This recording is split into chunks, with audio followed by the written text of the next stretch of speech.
I feel like for women, we really have to stick together and really express to each other what we need, and just really be there for each other. Which your social group will be a very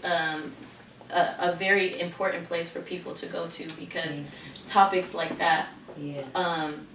So do you guys feel like your influence comes a lot from your parents, or do you think that you kind of are just doing this on your own? Like, I don't want to be like that, so I'm gonna do it like this. I feel like for me, my parents is most definitely like trigger my parenting. Like I said, my parents were friends when they had me. They were never together, and my dad was a street runner until his late 30s, like I'll say 39. He's always been in my life, but when my dad would get me, I was at my grandma's house all the time. Like, it was never really quality time with him or take that time. So I think that puts fear in me and makes me kind of react to my daughter's dad in a certain way, because he's such a busybody, and I'm looking at my childhood with my dad, and I'm like, I see that you're going in that direction, and it affects your daughters, it affects your kids. It's almost like a reflection. Yes, and I'm like, when you're acting in that way, I'm like, this time is more important. I understand you trying to get money, but they gonna need money when they later. Like, she older, trust me, she gonna be running your pockets. But as of now, like, time is so important. Letting her know that you there is very important. And I feel like he still to this day, I feel like, don't really get it. And I push that issue with him only because of how my relationship is with my dad now. And I love my dad to death, and I am a daddy's girl, but I have that gap with him because you weren't really there like that until you got married, until you decided to settle down, until you felt like, okay, let me be a family man. You loved your kids and you was financially there, but your time wasn't there, and it affected me. And I'm still dealing with that, because, like I said, I lash out on my daughter's dad because I see him going that same route. You know how to say sometimes you pick, dudes like your daddy? It's true. At least in my story it is. And then for me with my mom had to be strong. She had to be tough. At least she felt like it. We never tell each other I love you. Like, we know it.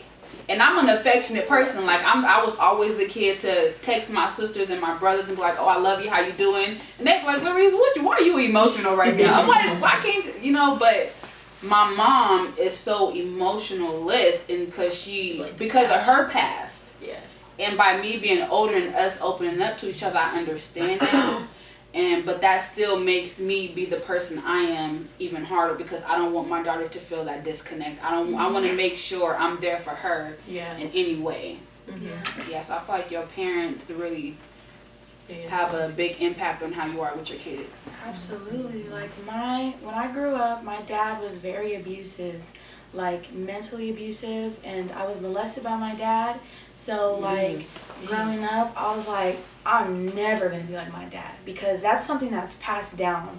Like, he was molested by his mom or his dad, and then he did it, and it's the thing that's just passed down. So once that happened to me, and it also happened to my sister, and probably, who knows, other people, I was just like, I'm never going to be like that. Like, I just don't know how a person could do that to their kids. And growing up with my mom, I think that it was very hard on her to be with someone who did that behind her back. And so I feel like she grew up, like, I grew up with her, and she was kind of like I have to be like shut off, kind of, because I don't really know how to deal with this. I never dealt with this before. So my mom was very, she wasn't abusive, but she was like, the way that when I would make mistakes, or when I would mess up, or when I was just being a human, like, as a learning child, like, I would get hit, I would get smacked, or I would get yelled at. And it was just like, growing up, I hate that, because like, if someone yells at me, or if I do something wrong, I feel like I'm gonna get a consequence. I'm like, oh my gosh, I'm so sorry, like, are you okay? Like, is there anything I can do? Because I feel like I'm going to get in trouble, or like, it's just a really bad feeling, like, when you know someone's mad at you, or like you did something wrong. So like, I feel like with my son, I want to be like, have to be very calm with him, very gentle, very open, so he knows that he can make mistakes and I won't get mad. So I know that if he messes up, he'll be okay. He can come to me. So your parents are absolutely a reflection of who you want to be as a parent. Because even when I was young, I was like, I'll never whip my kids. I'll never do this. I'll never do things that you do to me, Mom. Like at a young age, I was always telling her that. So, and now it still goes. Yeah, yeah. I agree with that.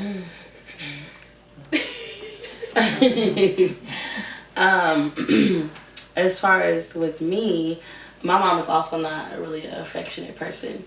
I see her give she gives a lot of affection to our little brother. She only likes when they're young. Yeah. But he's not even like that young anymore, so I don't really know what that's all about. But as far as like hugs and so if I was to base my relationship with my child off of my parents, it's complicated because like I said, she wasn't affectionate. Her mom wasn't affectionate to her. My stepdad, him and his family were very close, very loving and stuff like that. And there just wasn't.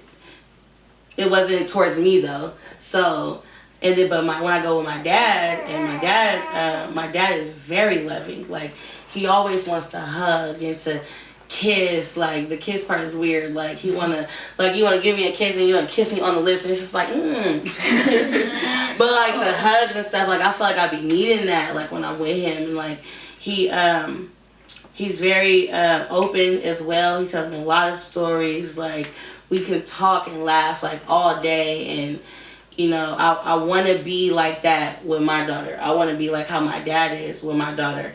Not saying that I wouldn't want to be like my mom, because I love my mom to death. Me and her now have a very close relationship, and I am very open with her. But as far as my relationship with my daughter, I can see that I'm not as affectionate with her, just like how my mom is not that affectionate with me. But when my daughter is asleep, and it's so crazy. When she sleeps, I look at her and I be like, "Oh, she's so cute." So precious. And I'll go over there and I'll give her a kiss, or her lips are all puckery and stuff, and I go kiss her. Not every night, but like sometimes I'll do that, and then be like, "Dang, when she wake up in the morning, I want to just get up and make her breakfast or something." Like, but she gets up and makes breakfast for herself, and for me, if I was hungry in the morning, it's like she does more for me sometimes than I feel like I really do for her. Like, so it makes me emotional a lot, because I want to be loving and affectionate and all of that towards her, but it's just so hard, and I don't know why it is, like, but when she's gone, I miss her. When she's asleep, like, I want to cuddle with her, but when she's awake and active and attitude and talking and stuff, I can't deal. I cannot deal. Like, it's really frustrating. It's really frustrating. So,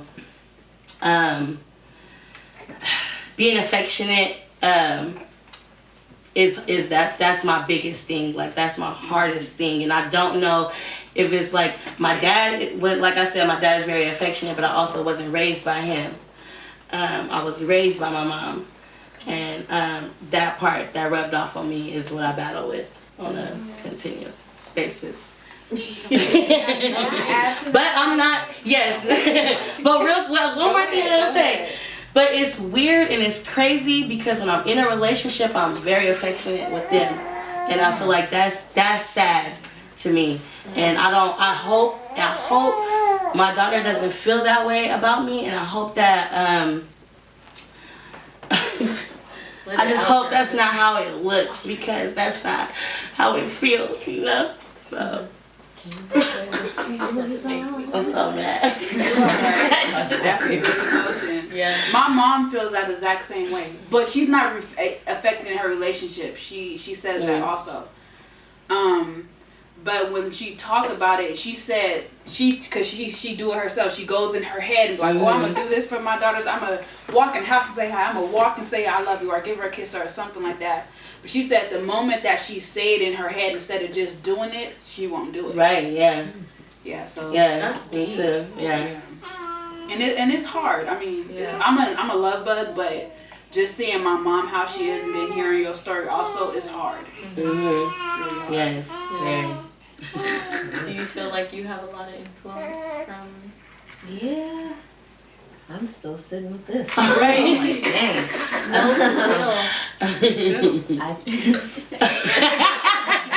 That was mom's. I think I'll take both my mom and dad's like essence with me.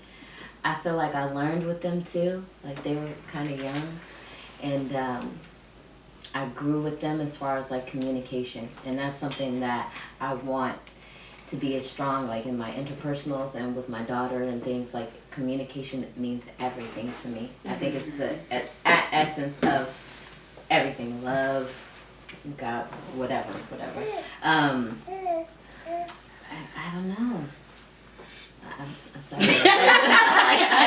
That hit Tapped me out, too. right? Because Yes. yeah, I feel like I can speak on that too. Not that like, just because hearing what you said, also like, I feel like I have that issue too with, like even just. All right, I'm gonna just rub her on the back because she's running. Like it makes me feel weird, and Yes. I don't want to be like that. So I keep telling myself, no, Celeste, you're gonna be emotional. You are gonna feel your emotion. Mm-hmm. I don't care if you feel stupid in the moment, because that's usually what it is for me. I feel like I'm being so vulnerable that it's gonna get shot down, and I don't want to be that way. So I'm gonna continue to tell myself that I'm not. And if I ever did bring a person into the world, I would want them to feel that also. But it's very hard, which I feel like a lot of people have stereotypes and things like that on people who feel the way you do, and they don't understand, especially if you don't have a child, because I could sit here all day and tell you, no, you need to show her love or she's gonna be this way, but I can't tell you that because I don't know what it feels like. You know, I know what it feels like for me, but it's a completely different thing. And then like growing up with you know, your own thoughts, because we all take things and make them whatever we believe them to be, even if it's not true. It's a lot to deal with. But then later on, when you grow up, you realize like, I understand now. Like I don't want to blame you, Mom. I don't want to blame you, Dad, because you were growing as a person. So I can feel that 100%, and I know Ajane knows you love her, and I know all of that. Say something real quick. That's why, and this might be for an entirely other conversation, but like it's so easy to like judge people and give them whatever we make up of them, but like you got to look at your generational path that led up to you being like that, and then now you're creating your own legacy. So it's like, well, what toolage do you use to like combat that? Like we're starting from scratch, really, and when you're a new parent, you like, again, trying to figure out who she is along with yourself now with this new addition. So it's like mind blowing. Yeah. Right. That's You hit that on the nose, because it's those generational curses. Yes, God. Something you don't want to add. Yes, God. I think it's super important to actually talk to your parents. That's something that I'm struggling with. Like, I really want to go to my mom and be like, Mom, there's some things that you did in my childhood, or there's some things that you do that really upset me, or that I'm still traumatized from. Like, I feel like I just need to sit down with her and have that conversation so that she knows that she did certain things to me that she probably doesn't even know because of how she was raised, because of how she grew up.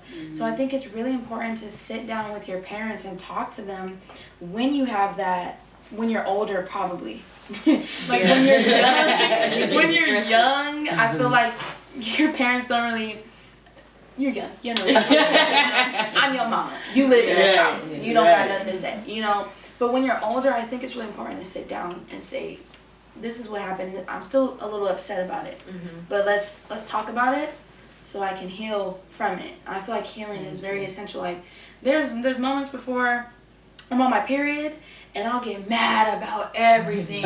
Like, man, I can't believe my mom did this. I can't believe I grew up like this. I can't believe this, that.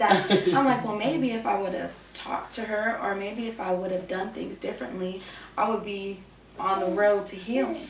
So I feel like it's really important that we have these conversations with our parents, because it's not like we can't keep pointing the fingers at our parents and be like, you did this, that's why I'm this way. It's like, you gotta be like, what can we do to be better as women and men? Like, what did your parent do to you that we should talk about, so that we can all grow and so that we can all heal? It's like, it's really weird how it's a generational thing. Like, you learn from your parents, and so you teach me this, but it was wrong, and let's talk about it so that we can have a better relationship in the future.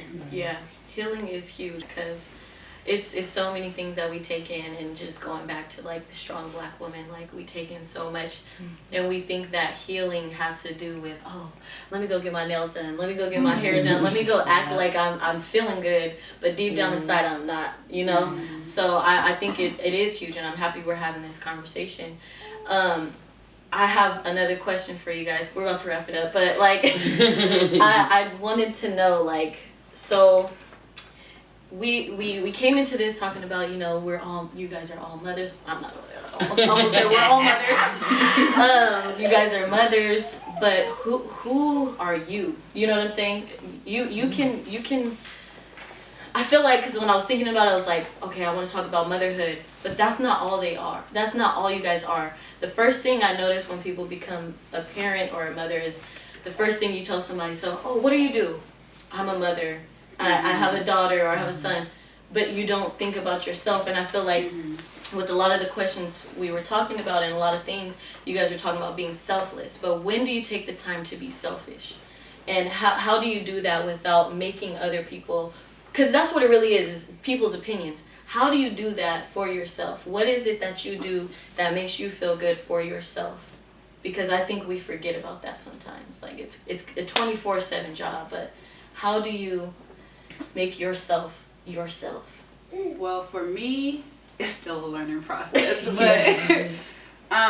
but for me, my start was going back to school.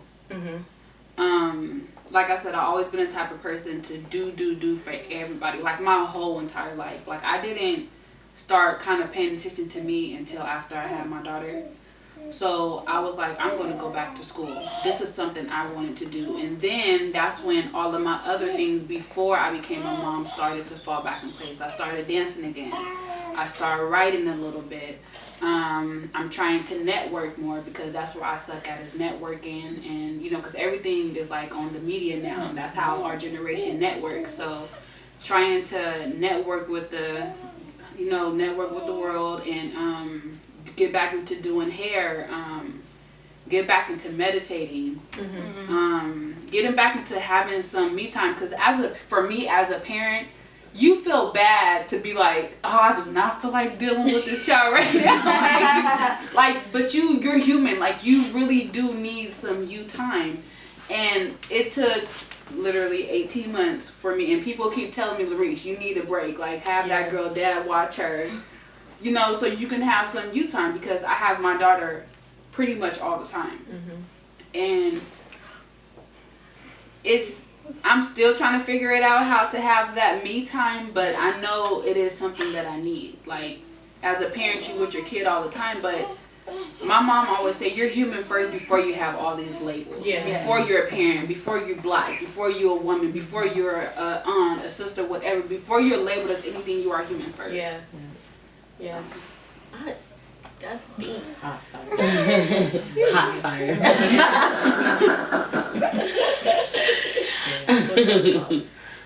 I feel like for me, I've always been good at tapping in with myself and seeing what I need first. When I was young, I'm still young, but when I was a teenager, I was always worried about the next person. I always wanted to help everyone, and I'm still that way, but I think now I just really understand, like, you cannot help everybody. You cannot constantly pour into others if they don't even want if the container's closed. You cannot pour into someone if they are not ready to receive. Yeah. So I feel like I'm very good at tapping in with myself and feeling like, okay, this is what you need. So for me, art is something that moves me so much. Last night I went to an all-women's event, and it was a dance battle. And in the dance community, we don't really have that. It's very male-dominant, very male-dominant. There's so many male dancers who are so good at what they do. And because we're women, we're often seen as objects, or we're sexualized, or we don't get the props that we deserve unless we're cute, or unless something. It's just a whole thing to being a woman. And last night was an event strictly for women. I love that. And just being there and just being in that energy, seeing how many people were there to support women, and to see that I could just dance and the women could support each other was something that inspired me again. And I was like, I mean, there's times where I feel like, I don't really want to do music. I don't know if I really want to dance. What's going to make me money? And I was kind of in that point. But last night I was like, I'm a dancer. I'm a creator. I'm a woman. I'm an artist. I'm an entrepreneur. I'm anything that I want and need to be. And that inspires me to keep doing that, and to realize that if I need something, I should be able to have that. If I feel like I need a break, I'm gonna take that damn break. If I feel like I need to spend more time with my son, I'm gonna spend more time with my son. If I feel like I need this, I'm gonna do it. Period. And I feel like as women, especially women, we need to do that more and be like, what do I need? Forget about what everyone else is saying. What do I need?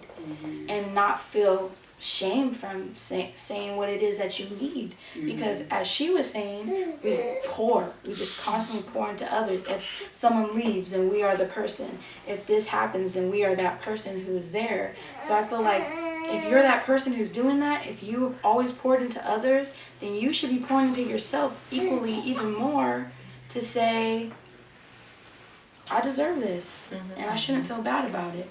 So for me, that's how I feel. I've been through a lot in my life, so I'm like, I'm gonna live my best life. I'm gonna do what I need to do while still being responsible, while still handling business. So for me, I just stay in tune with art, because art moves me, and that's how I take my time to myself and creating, so that he can see that too. Like, damn, my mama's tight. My mom, she could dance, she could do this, that, and I'm gonna do it too. You know? So you better do it, girl. Right. Yes. I feel the same way. I've always been I wouldn't call myself selfish. Well, actually, I probably would call myself selfish because I always think about myself. I always. And if I don't feel comfortable with it, I'm not gonna do it. If I don't want, I just won't. Like, it's all about me, and I feel like in order to make anybody else happy, if that's what I was trying to do, like, I have to be sure of myself. I have to make sure it's comfortable with me, and then that's how it'll work with you. Like, you know, so I'm also I like to write. I like to write poems. I'm supposed to be in the process of writing a book. She is. I haven't really gotten too far with it because it's so much and it can become overwhelming. And at one point I had to stop. I stopped writing when it got real deep. And I didn't want to really go to those emotions. So I stopped. But I do plan on getting back to that. I like the way it feels when I'm writing. Like, I like to be able to share my stories and to be able to. I do like helping. Like, I do like helping people. That's why I'm in the field that I'm in.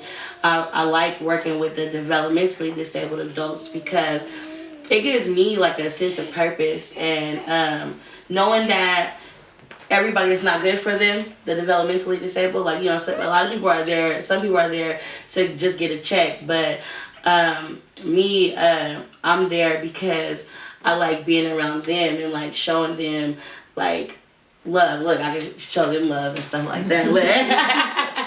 But you know, just having fun with them and just like doing that. Like, so I like to, I think I got off track. I don't know where I was going with that part anymore. But yeah, bottom line is I always think about myself first. And there's nothing wrong with pretty that. much that. There shouldn't be anything wrong with it.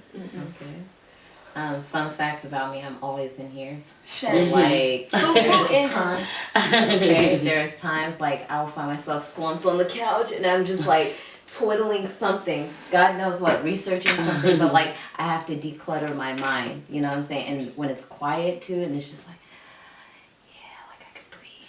You know what I'm saying? Like that's my moments piece or my 5 minutes piece. I also like, I'm a creator too. I hella love art. Like it's where I can pour myself into like nobody's business. And so painting is a refuge.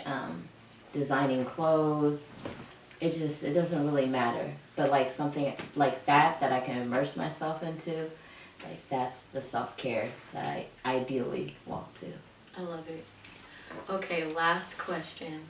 So, with one word, you can stick two in there if you want. What do you want to leave your child with? Like, what do you want them to remember you as? You can take your time. Wait, that sounds like two different questions. It is. Oh, sorry, I was trying to make it better for you. What do you want your child to remember about you? My bad. You can't even say that in 2 words. I know. I just want to make it simple for you. I'll try. Let's do a sentence. Go ahead. Like 2 sentences, a paragraph. All right, just go ahead.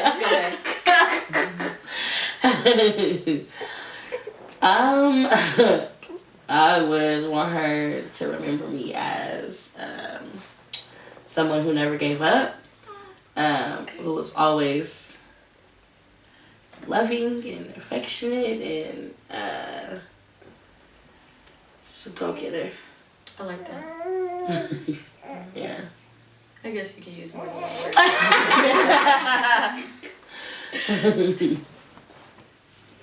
Yeah, you. Oh, I was done. Yeah, I was thinking. Oh, okay. I'm in thunder mode. For me, because I'm still growing, I want to leave my child with her knowing that her mom never gives up. Even with bumps in the road, her mom always gonna find a way. Yeah. That her mom loves her so much and is always there. That, yeah. That's beautiful. I want my son to remember me as someone who is powerful, someone who's nurturing. Yeah. and whimsical. Ooh. That reminds me of that Future Sensational. I like that though. All I'm getting right now is just selfless and passionate. I think that kind of projects itself in like every avenue of me, so. It does. Yeah, it does. It does. So yeah, those two. Nice. And I know all of you guys are amazing, beautiful mothers, and I mean this from the bottom of my heart, and I'm not about to cry, don't worry. I feel like being a mom is one of the most challenging but beautiful things, and I thank you guys for bringing life into the world, because that is something that a lot of people can't do. And just thank you for being here and like really being vulnerable and talking about these topics, because this is hard to even express sometimes. So I really appreciate it. And like they said, all of them are doing creative, interesting, amazing things. So I'm going to have all their information below for you guys to check them out. You know what to do. Keep the momentum. Thank you.